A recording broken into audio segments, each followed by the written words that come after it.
when I do talk to entrepreneurs, not to get this, I want to be more like a team player.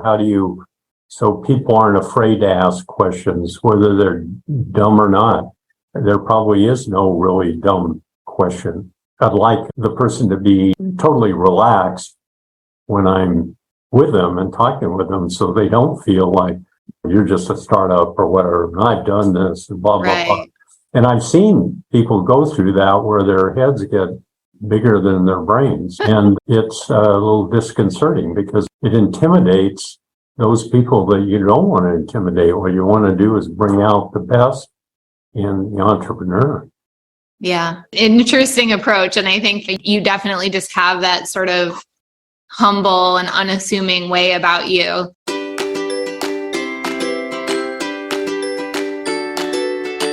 Welcome to the Joyous Path to Millions podcast with me, your host, Emily June Wilcox, serial entrepreneur, 7-figure business owner, mindset junkie, creator of the Money Wound Medicine program, devoted mama of 2, and lover of coffee and crystals. My mission is to put more money in the hands of soulpreneurs through healing money wounds, building abundant businesses, and balancing masculine and feminine energy. When we do this, we collectively up-level the frequency of the planet and help usher in new paradigm wealth. Each week, a new episode will air featuring expert advice, live coaching, and guest interviews where we'll dive into honest money conversations and the behind-the-scenes truth of building our aligned fempires. We all deserve a healthy, empowered relationship with money so we can experience more freedom, pleasure, and joy on our joyous path to millions. So get ready and let's dive in. Today is one of those days where I just feel like I'm having a full circle moment and just feel so excited about the interview that I get to share with you all today. When I started as an entrepreneur, I actually didn't know that the whole online coaching industry existed. And so when I started feeling, ready to connect with other entrepreneurs, ready to get other eyes on our business, this was when we just had our e-commerce business. And I found the South Bay Entrepreneurial Center, which was a nonprofit located in my local community.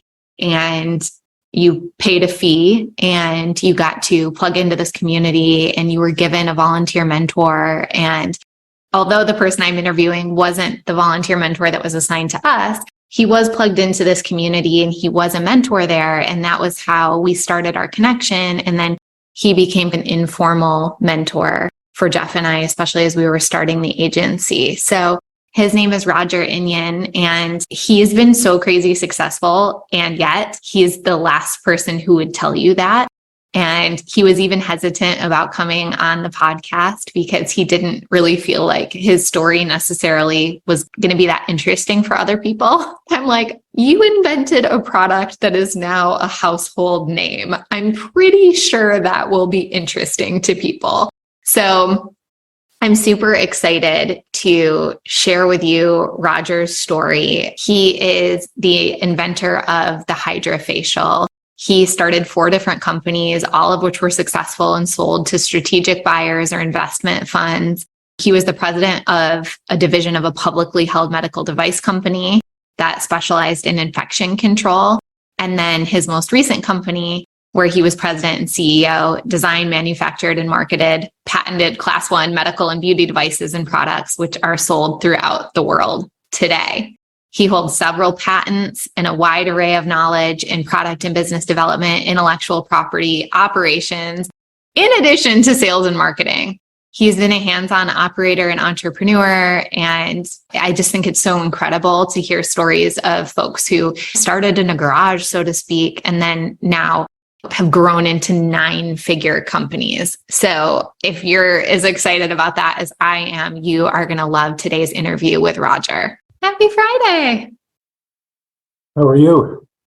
I'm doing well. How about you? I'm doing well. Hanging in there. Yeah. Becoming a babysitter. Like you said, it's a lot of work. I was solo parenting most of this week because Jeff was in Michigan. So he just got back yesterday and I'm like, yes, okay, I have help again. Yeah. Yeah, what is it? When you have one child, it's like basketball, 2-on-1. If you Right. have 2 kids, it's 1-on-1. And if you have 1-on-2, it's free for all. 100%. Yeah. I know. And I feel like my kids know too, like when I'm working and more vulnerable to saying yes to what they want because I'm just trying to like get them out of my way. Yeah, it's like we have this thing, you can't watch television at least times, but you get pounded and then you get into something and say, oh, I know. They like sense any moment of vulnerability and they know how to strike. oh, they do. It's all part of the maturation process, learning how to cope and how to angle or whatever. Totally. It's like we're natural born negotiators. Yeah. You also know how to play mom and dad off each other. Oh, totally. Absolutely. I love it. I'm sure your kids appreciate the support and it's nice bonding, even if it is hard work. Yeah. Overall, we appreciate it a lot. And it's great. You get to watch your grandkids and your kids grow up. Yeah, totally. That's really what it's all about in many ways. So yeah.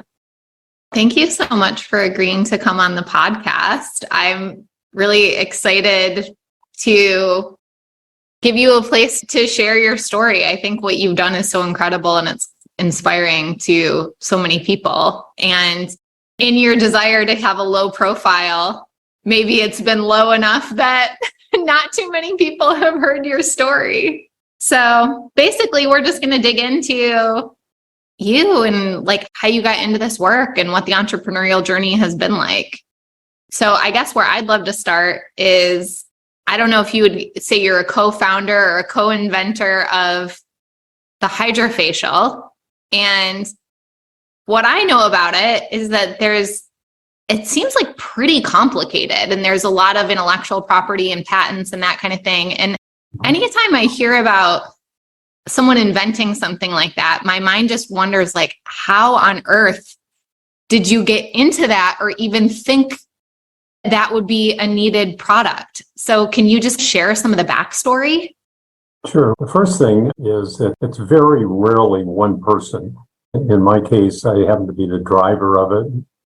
But if I didn't have a good team to help me out and do some of the detailing and other work and give other ideas and getting input from salespeople out in the field, it wouldn't be what it finally turned out to be. Yeah. But just to roll back a bit, my background and beginning started with industrial design. And when I was in college the first year, I went to UCSB. They call it a party school, and it is a party school. The only problem is that teachers don't like that. So on Mondays and Tuesdays, you got a lot of tests. At any rate, the first year I was casting around and studied half the time and partied the other half. And then I realized that I better start thinking about what I want to do. And I was introduced to Henry Dreyfuss, who is one of the biggest names in industrial design. And industrial design was fairly large on the East Coast, but on the West Coast was not on the West Coast. At any rate, he invited me to his design studio in Pasadena. And I went through the design studio and I got back, said, that's what I want to do. Didn't know much about it, but I thought that was really cool what people were doing. And of course, Art Center is right there in Pasadena as well. I didn't go to Art Center. I went to UCLA. We didn't have very strong industrial design program, but nonetheless, I had some really good teachers. So that's where I started thinking about the newness of things. And that's what gets you interested. Now, there are many different aspects to industrial design, and most of the guys that were in my class, both at UCLA and at Art Center, were trained and they went to Detroit because that was the big area where you learned. I didn't. I got into several short gigs, they call them now, but short stints with my teachers who wanted me to come on and help them out on projects or so forth, which at that time I didn't appreciate as much because I was still pretty wide-eyed and not knowing what's going on. But the fact that they did invite me to work professionally with them was really an endorsement. And then one day I got a recommendation to go to work at another design office, and that's where I really got the initial real day-to-day industrial design and also the inventing part, because when I went there, it was Ron Luce and Associates. He's my first really mentor. And he was designing a new product that he had gotten some funding on. And he did that at night because during the day we had to do paying gigs, if you will. And so that's and from that we started a company that sold computer furniture. And at that time, the industry had these small, what were called mini computers, or 19-inch. They had to fit under a table. And so we came up with a modular design that addressed those issues. And we were, frankly, the first people out. And I learned a lot. One thing, it's not always good to be the first one out with an idea, because you have a lot more groundwork to do and a lot more pioneering to do. But that turned out to be pretty good first company startup for me. Because I was a junior partner, I was a small owner of the company. But then I spun off with the company and we started growing from there. We hired somebody to be the CEO.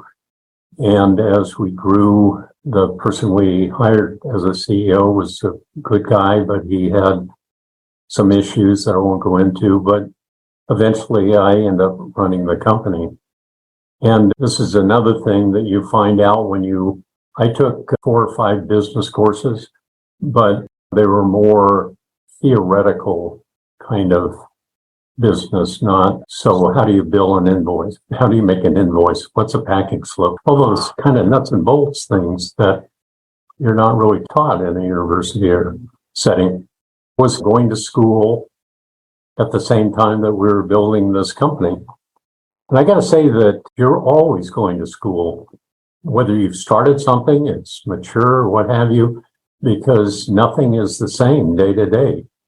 You would like to think there will be a day when it just all clicks, but it never all clicks all the time. And so there are different things that happen, and you have to learn how to cope with those and shift and change. But anyway, that sort of got me all in the design kind of area and the inventor area. And so everything that I did except for one thing from then on was related to an invention or a new way of doing something. That was what interested me.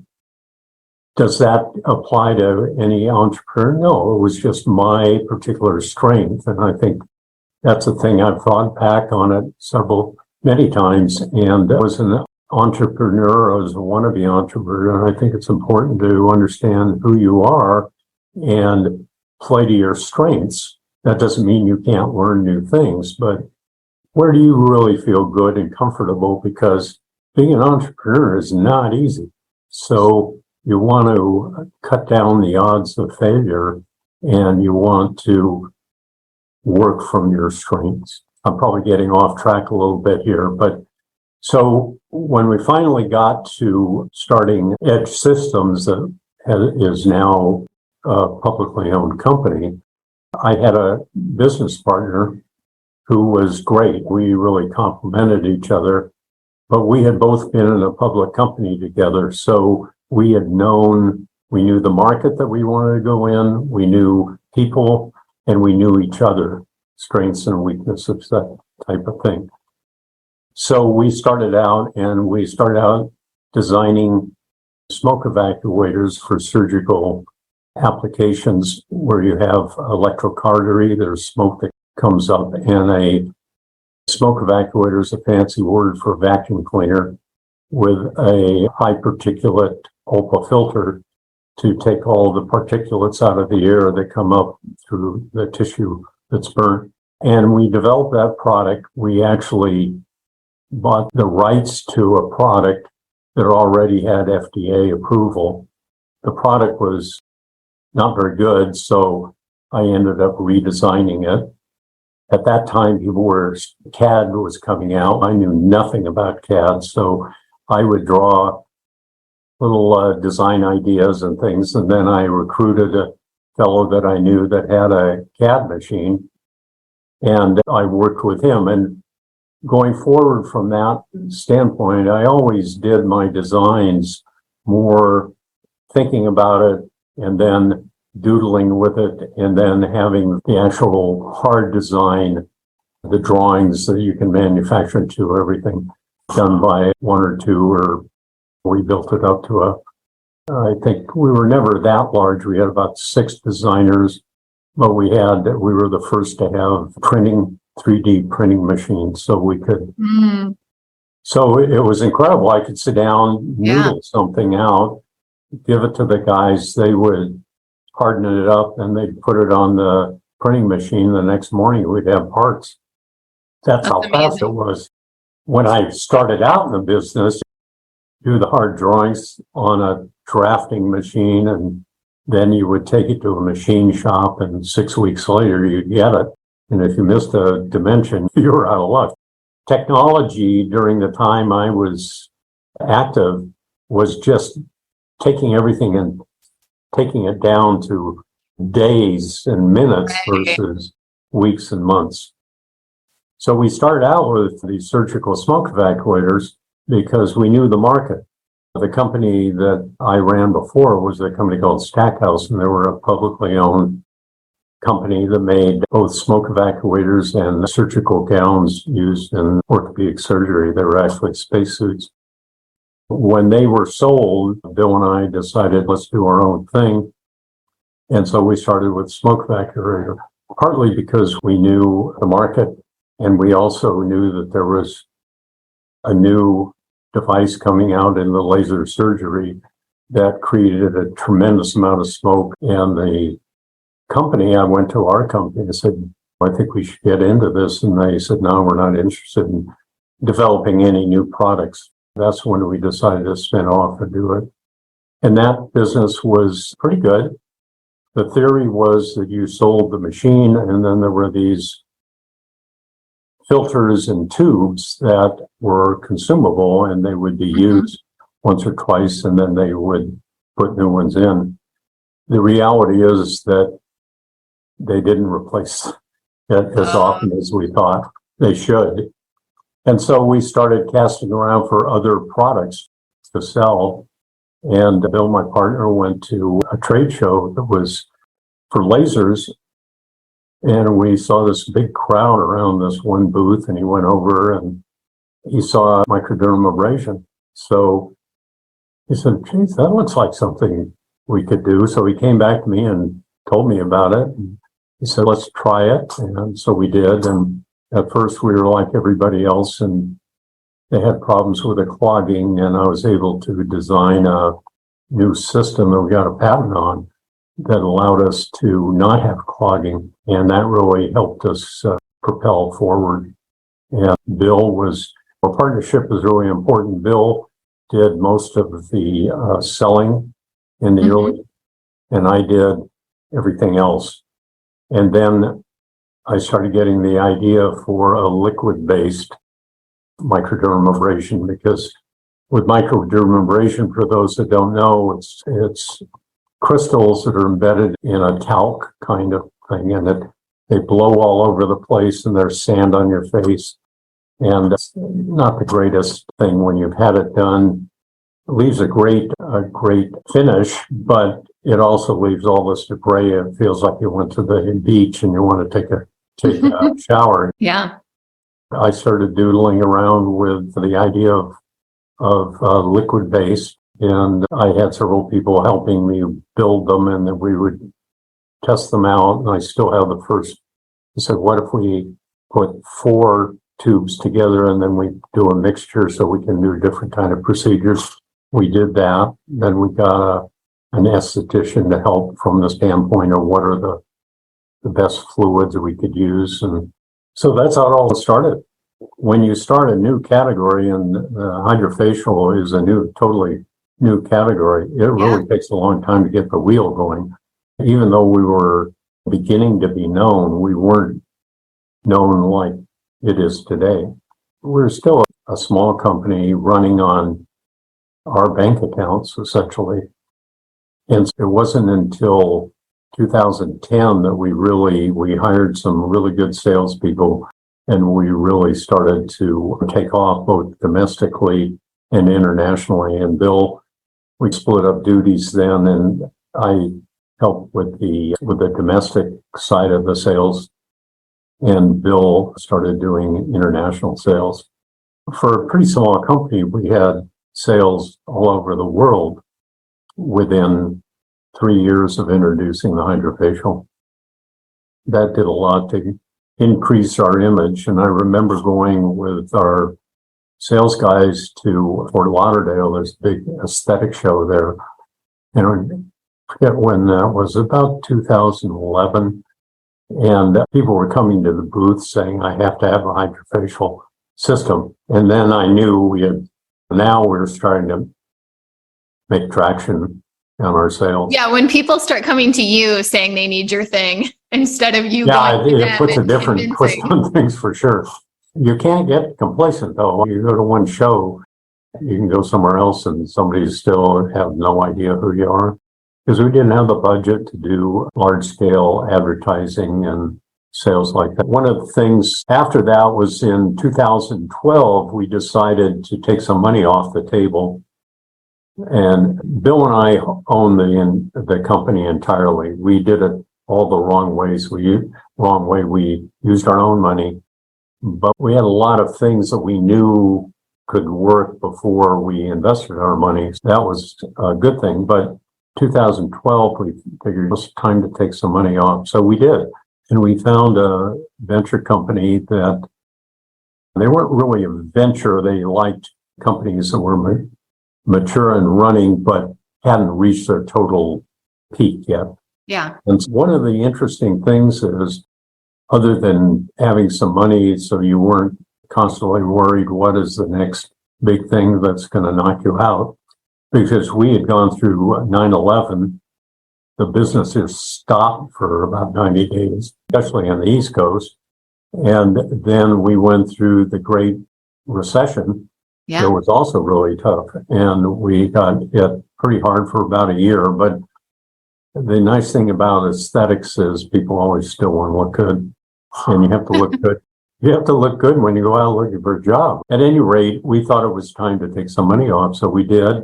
And we got introduced to a group that was really great. They were more about, okay, so what do you need to sell more? And when you go to a bank says, we'll give you the money, but we want to collateralize it with your house and everything. And so then you get really uptight. But these guys were saying, no, go for it. Here's the money. We'll provide more money if you need it for sales and marketing. You told us when you sold us the company, or you're part of the company, that you needed more salespeople and you needed this. And they said, go for it. And the interesting thing was that to some degree, both Bill and I felt that we were relieved a bit. We were given the permission to spend more money on intangibles like marketing. You can go out and sell and do marketing and come back with zero. But what we did is Bill and our sales, VP of sales, went out and got more direct sales people, because our type of product is not sold over the internet. It's really personal sales with doctors and estheticians and people like that. So we had a whole sales force that we put together, and we put together criteria for how many units a person should sell in a given territory and so forth. And we really put it up several notches in terms of how we went after things. And we did things like in the beginning, we had 10 by 10 booths at the major shows. Then we went by 10 by 20. Once we got some funding, we went by 20. And we're thinking, God, how do we pay for this? Interestingly enough, when you get an island booth and people suddenly start paying attention to you. The same people that walked by you when you were in a 10 by 10 booth. And so our sales started ramping up quite rapidly. And so then in 2016, our venture partners said, hey, look, we think we should be taking some money off the table. We think that they were worried about the outcome of the election and the future a bit. And so we said, okay, we can do that depending on what we got for the company. And so we put together a roadshow. I took much more of a backseat position at that time because I didn't want to, I was looking to get into a more of a retirement mode. And so Bill became president and CEO of the company and did the pitch to, I think we had, that's the other thing you realize that you've gotten to a certain level of acceptability. We had 12 people, 12 companies bidding to buy us. And the interesting thing is we thought it would be a strategic buy, and we did have some large strategic companies approach us, but the people that were really active were bigger sized venture companies that were 2 or 3 times larger than the guys that had started with us. And we were just the right size for the first group. Then the second group came along. The difference was they brought in their management people. And when I signed the papers, I never came back. I left. I did retain some stock. We were all asked to retain some stock, and I did. And the company went public 2 years later. Unfortunately, what was it valued at? But they've done pretty well overall, pretty well. Yeah. They have worldwide sales of about 100 million a quarter. Wow. I remember thinking, God, I just want to get 100 units out there. They sell of the HydraFacial tower, they sell about 2,000 a quarter. Wow. Maybe more now, I don't know. Everything has its place based upon both your team, how you think, and your resources. Yeah, it's pretty incredible. So the company is now selling 9 figures a quarter. Could you ever, in your wildest dreams, have imagined that's how it was all going to play out? Like, was there a part of you that always knew I'm going to build? There was always a part of me that, because people would say before, especially after the first buyout, the second, between those 4 years in between, I always felt it could be much bigger, that we had just scratched the surface. But there's also, I think, for every level, a level which you can take it to, and some people have been able to transcend it. You look at some of the .com guys that started out in the college, but most of the time people go to a level where they don't feel comfortable anymore, or they don't have the expertise or what have you. And so it's good to say, okay, time to pass the baton on to somebody else. Because I've seen more companies where the founder I've got to run this thing, and they do a great job of running it into the ground. And you just have to look internally. I knew it was, I can still remember the day that we came up with this new tip design and some new products that we went through the machine. I said, we're going to sell millions of these. And in fact, they are selling millions of them. Yeah, there was that gut feeling, but I didn't think that I like starting companies, and I like taking them to a certain level. And then there's a tediousness about some things that I'm not that crazy about. It was, plus at my age, I was looking to, hey, I want to spend a little time doing other things. Yeah. This was the 4th, 5th company that I've been involved with. So it was time to have a little fun doing something else. Definitely. Not that this wasn't fun. There were some periods of time I alluded to earlier where there were, oh my God, what are we going to do tomorrow? Which I think every entrepreneur at some time has at least come to an area where they say, we're going to have what are we going to do? We need to switch because this isn't working. And sometimes they're more brutal than others, but that's what separates entrepreneurs from doing other things.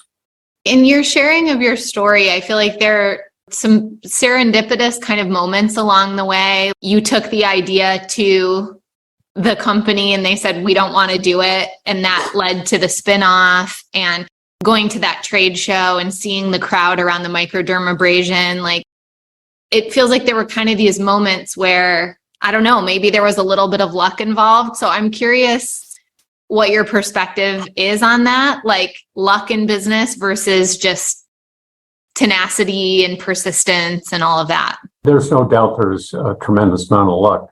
But I think the other thing is you grab it and run with it. Yeah. Or you just let it go by. And I think that's the difference. But certainly there is luck. Another way to look at it, perhaps, is that one, you make your own luck. Right. By trying to be in the right position at the right time, if you will, and recognizing when there is maybe that crack that you can run through. It's like in football, the running back sees the line open up and he only has an instant to think about it and then goes for it or else it's too late. Right. You're right. There's a lot of elements to that. And I think sometimes what entrepreneurs and a lot of people get into trouble at is either not acting on it or thinking that they know everything because they got lucky a couple of times. and I've also seen where entrepreneurs do the next thing and they don't do so well. But you're absolutely right. There's a lot of serendipity about it. And all you can do is try to put yourself in that position. Then when you see it, go for it. Yeah, totally. And I also see the strategy in your story as well. Okay, we want something where there is a consumable aspect and turns out the tubes and such aren't being replaced enough. So we want something with a high degree of turnover and consumability. And I think also you had that strategy of looking to draft off of something that was already successful and create some components and some things that went with it. And then that sort of evolved into its own standalone system that you were able to sell. Yeah, I think competition is also something that pushes you a bit. Yeah. When we first got into microdermabrasion, we had a top end unit. We did quite well with it, but there was no uniqueness about it other than this pickup thing that I got a patent on. Having a patentable product does help and there are pros and cons. There are people that say, no, patents are not fair. But the reality is when you design something that's unique, you have many steps to get that to market, and then you have many steps after to become successful. Yeah. So you need some breathing room to do that. That's why the HydraFacial, I spent a lot of time taking the ideas we have and putting them to pencil and paper and then putting them in a patentable portfolio. And we developed a patented portfolio, not only for the machine, but the look, for the trademarks, all the ancillary items that went with it were patented, all the tips and so forth. Some of them today most of them are not in force anymore, but some of them still are. Yeah. So it gives you breathing room to get to market. You spend a tremendous amount of money, especially if you want to go internationally to get there. That's not an easy spend. So you really need some breathing room to get that going. Yeah, I totally agree. I think we need to reward innovation in that way. You also do some angel investing. And so I'm curious, like from that perspective, where you've gotten to see a lot of founders and a lot of businesses, has that in any way changed your perspectives on entrepreneurship? Or even just like on money? And I don't know, does it feel like gambling when you invest in? Oh, it's totally gambling. But I won't dwell on it, but part of it is, I remember how hard it was for me. Yeah. Many times you end up spending your own money sometimes and nothing comes of it, or very little. I was fortunate in all of mine where I didn't go BK, but there were some moments when I thought I would. So it's different from looking at it from the investor's standpoint. What I try to do there is say, are the people running the company or the entrepreneurs getting it started, who are they and what's their background? What is the product or service they have? And then how well have they projected out the future? And then I make a small contribution, usually not big ones. The idea is 80% or more fail. Maybe some will make it. But I also want to do it so that there are people behind them that are rooting for them, because it's a lonely thing out there to deal with. And you can't go home and cry on mommy's shoulder. That doesn't work. So you're there by yourself. So knowing that there are some people that are pulling for you, I think is very important for the entrepreneur. And I'd like to see more of them, because I think entrepreneurial things can change the world in many profound ways. Yeah. Especially alternate energy things being done in medicine, in biology, just one thing after another. And some of these kids are so smart. They're unbelievably talented, but relatively uneducated in entrepreneurial endeavors. Although I have to say, most of them that I've met, that I've invested in, were well ahead of me when I first started out in terms of knowing how to raise money, convertible notes, and that whole system of financing and getting things going. Yeah. There is more access to information now, which is it's incredible. and you can get it so fast. I can get off here in 15 minutes. I can find almost everything I need to know about starting a company. Yeah. But in the end, you have to take that information and learn how to deal with it. Right. Like you said, you still have to do something with it. You can get over information and referred to, but where you analysis paralysis. Exactly. You can't go forward because you go, oh my God, I'm going to make a mistake. And at some point you have to say, the heck with it. I'm going ahead and I'm going to make mistakes, and I'm like sailing. I'm always correcting the course of the company to get there. Yeah. I love that. I appreciate your take on like entrepreneurship and wanting to give back to the up and coming startups and also make people feel like they're not alone in this. I know you and I met through the South Bay Entrepreneurial Center, and I've appreciated having you as a mentor. And I know there's been many times where you've seen something in me that I haven't even seen. And it's really nice to have people like that believe in you. And sometimes you think, if they think I can do something, then maybe I can. Exactly. Yeah, but I remember I could tell right away you had that extra spark that would go a long way to make you successful. I think just one thing that's important for somebody who wants to become an entrepreneur is really try to understand yourself. Who are you? What's your tolerance for risk? How do you handle pressure? Because nothing is perfect in the entrepreneurial world. Things change. You start out and the kiss of death is when you sit there and you say, I've made it. We can operate like a real company. That's when I get scared when people say that. It's an interesting endeavor, and I root for every entrepreneur to be successful. Yeah.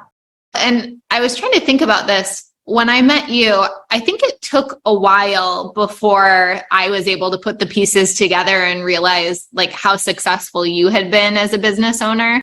And you've since kind of alluded to the fact that's by design. You like to keep a low profile, and I'm curious why that is. I think frequently people tend to, when they've had some success, get a little bit carried away with their own success. And just because you've been successful at one thing doesn't necessarily mean you're going to be successful at the next thing. Certainly, your past experience goes a long way to help you for your next endeavor. So that's one aspect of it. And the other was really when I do talk to entrepreneurs, not to get this, I want to be more like a team player. So people aren't afraid to ask questions, whether they're dumb or not. There probably is no really dumb question. I'd like the person to be totally relaxed when I'm with them and talking with them, so they don't feel like you're just a startup or whatever. I've done this and blah, blah, blah. Right. And I've seen people go through that where their heads get bigger than their brains. And it's a little disconcerting because it intimidates those people that you don't want to intimidate. What you want to do is bring out the best in the entrepreneur. Yeah. Interesting approach. And I think you definitely just have that sort of humble and unassuming way about you. To me, I'm like, this guy invented the HydraFacial. This is really cool. I think for so many entrepreneurs, the idea of inventing something that then becomes a household name of sorts it's a really big milestone and most don't hit it. And then there's you and you've hit it and then you hardly ever even talk about it. But I think that just speaks to your character and your desire to help and contribute and be of service to other entrepreneurs, which is pretty special. There have been I've never failed entirely, meaning I never went into BK, bankruptcy, but there were ones that were certainly not as successful as others, let's put it that way. That's also part of that maturation process as you go through life. Some entrepreneurs, like yourself, actually have done very well at a younger age. When I first started out, I was more interested in designing things and doing that. And I always wanted to have a business, but I was still learning early on about business and went to UCLA after it, UCSB. Beginning business courses were economics 101. These kind of things they're pretty nice, but I really didn't care about guns and butter and the big picture stuff. And they didn't really tell you about that. Now, probably if I'd gone on to taking one of their entrepreneurial classes and deeper into business, it would be something else. But I've actually attended seminars where business school people are, and they have a lot of really great ideas and they've had great training, but there are also some surprising fundamentals that they don't know. And there's a difference between a cash flow statement that's done per accounting method and then an actual cash flow, which says every week, how much money did I take in and how much money did I put out? And those are things that if you don't have money, you could have the greatest idea in the world. And if you haven't figured out how to either get financing or some other mode, you can run out of business and go out of business, even though you have a great product. Yeah. Or you have to sell it to somebody at a deeply discounted rate, which isn't good either. Yeah, I think the analogy that comes to mind is like there's a difference between like history of war and the philosophy of war and actually having been in the trenches. And and with entrepreneurship, it's true. You can learn about, how you should read a cash flow statement, but that says nothing about how paralyzing and scary it actually feels when you're in that moment of, oh crap, I've got these expenses that I know need to go out, and I'm not sure how the money is going to come in or if it's going to come in time to cover those expenses. That is a world apart difference between knowing how to read a report and actually being in the trenches and having the experience of it. I use the phrase, you haven't lived until you've had to meet payroll. So true. Oh, if that isn't true. I know when I've definitely had some moments where we've had like employment verifications come through because we have an employee that's wanting to get a house and get a mortgage. And you go, oh my God, I'm signing on this because the bank is giving them a loan because I'm saying that they have this job and this income, and it can feel like this incredible responsibility that you somehow don't Like you're doing it, but it still feels scary. And I don't know if I can keep doing it. Is this actually going to work out? Yeah. I don't even know how I'm going to make that payroll next week. Yeah, I know. Definitely. Like you said, if you haven't had some of those moments, are you even living? Are you even an entrepreneur? Thank you. That's why I said, I think earlier, I alluded to it, that somebody that's anticipating doing something entrepreneurially really needs to look within themselves to see how much pain can they are they willing to put up with, because there are these oh-ha moments where, not oh-ha, but oh my God moments where you're right up against it. Yeah. If you can, I think part of the entrepreneurial thing, at least for me, was, okay, so how do I think my way out of this? How do okay, this isn't working, obviously, but how do I make that payroll? How do I plan for the future so I don't have this happening? And your inventor brain. I think that's, to some degree, I think that is right, because you think of newness and how to do things. You come up with maybe a little bit different idea or strategy than the staid way of doing things. Yeah. But there are other times when you just have to do what it takes. And it's all about doing the right thing and having to go to the bank or what have you to do it. Yeah. I think the other thing that tends to happen, especially in the beginning, but can happen further on, is not keeping up, especially when you start getting momentum and doing better. You still need to make sure you're thinking about finances.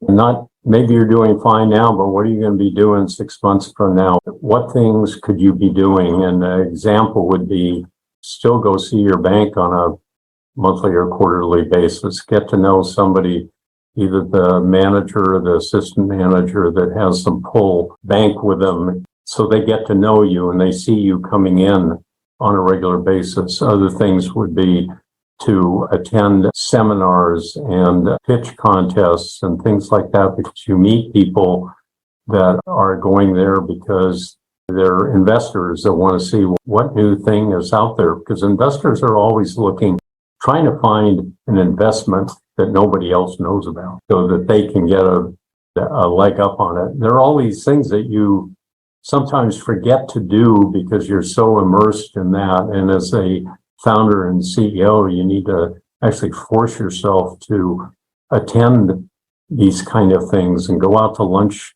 when you think, God, I can't afford the time. Make the time, because you never know when the person that you met 6 months ago, a year ago, 2 years ago, calls you up and says, I know somebody that might be interested in this, and it opens it up. It happened to us when we were back in 2012, when we were looking for an exit plan. And I had kept in touch with a gentleman that actually wanted to buy in, and Bill and I wouldn't let him buy in. But he was nice enough to introduce us to the people that finally we did a deal with. And I'll also tell you, there are a lot of people out there peddling deals that you just don't want to get near. So you also want to develop your advisory people that you can bounce ideas off and say, I've got this deal, what do you think? And you might not follow them, but at least you get perspectives on things. And those are all kind of part of being an entrepreneur, I think, is keeping up on things so that when something does break, back to your earlier comment about being at the right place or at the right time or what have you, that's part of, I think, setting you up for those oh-ha moments where, oh, there's a break, I can run through the line. And it's because you've been doing this for a long time, and so you're well prepared. Yeah, that's the element of making your luck, right? Is not being so in the weeds in your business that you don't come up for air and that you aren't exploring new opportunities and cultivating new relationships. So yeah, and I fault myself for not doing it enough. We were just fortunate we got the right people, because that's another thing. When you have all your own money in it, you tend to be stingy with your time and money. And so you say, I can do that. I don't need to hire that person. That consultant's charging me $200 could $500,000 an hour. I can do it myself. Or the other rationalization is, well, by the time I teach that person to do it, I could have done it myself. Yeah. All wrong answers, but that's when you start getting, you need to realize that you can't do it all, and you're better off staying above some of the weeds and doing these other things that will actually pay back much better. Yeah, so true.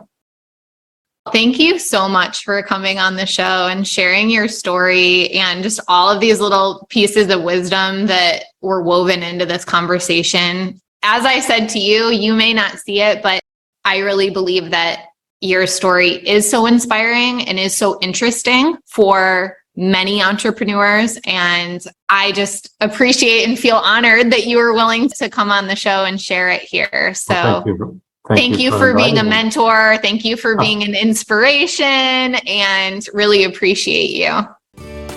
Okay, friends, I hope you loved that as much as I did. And Roger's so old school, so it's not go follow him on Instagram and slide into his DMs. But I did want to share what my top takeaways were from the show. And you can, of course, slide into my DMs and tell me what yours were. And I'll email Roger and let him know what an impact his episode is making. And I think that would put a smile on his face. So here are my top takeaways. Number one, when you spot that lucky moment, that opportunity, do you make your move or do you let it pass you by? Number two, the equation of curiosity plus strategy. That was something I really noticed in Roger's story, is there was that curiosity and that propensity to ask different questions and look for new solutions. But then there was also the strategy that sort of oriented them toward certain things like, okay, we want a device plus a consumable. We want to look for something that's going to pair well with a product that's already launched and already has some momentum. And I think that combination of being curious and strategic is really a winning combination. Takeaway number three, collaborating with others and finding investment partners to help you grow. And obviously not everyone is going to take that path of getting investors to grow the business. But I think noticing when you're starting to hit your own upper limit and bringing in other eyes onto your business who just have totally different perspectives and can help you change your perspective so that you can hit those next levels of growth. Number four, plugging into community so that your entrepreneurial journey isn't lonely. And number five, don't get so in the weeds in your business that you stop doing the things that quote unquote make your luck. So thank you very much for tuning into the show. I hope you enjoyed today's interview as much as I did. If you did, please share it. Please tell someone about it and tune in for next week's episode. All right, take care. Listeners like you have made this a top 3% global podcast. So thank you so much for tuning in. Please like, subscribe, share, and leave a review. I also love hearing listener feedback, so feel free to slide into my DMs on Instagram @mmakesmoney. If you would like to explore hiring me as your money healer and business mentor, hit the link in the show notes or head to explore.emilywilcox.com. Until next time, I'm sending you all the magic money vibes on your joyous path to millions.